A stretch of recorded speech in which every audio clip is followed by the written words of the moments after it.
electrics maybe not working properly, fire safety things like carbon monoxide detectors that just didn't work, the boiler not being serviced.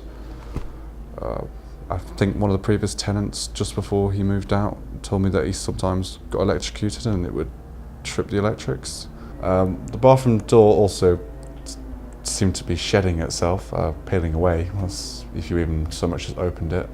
And of course we had the later problem with the ceiling coming down, which was there was a bathroom upstairs in the flat above and it was just leaking down, and that's basically what it caused it all to come down. And when I say it came down, I mean literally there was bits of shrapnel all over the kitchen floor. It smashed like plates and all sorts when it came down. There was that much of it. Me and one of the other tenants sort of got in touch with the council to kind of ask about this property because there seemed to be so much wrong with it. And they kind of informed us that it didn't actually have a HMO licence. That's a multiple occupancy licence, if you don't know what that is. So basically it hadn't actually been approved to be safe to live for multiple people, even though we were living in it on the kind of assumption that it had been.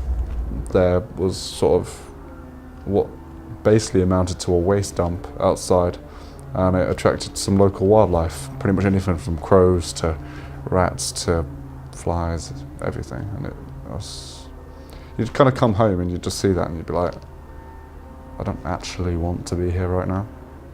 And yeah, I can't even describe to you how bad it was. Like, we're talking a pile of rubbish, literally about this high.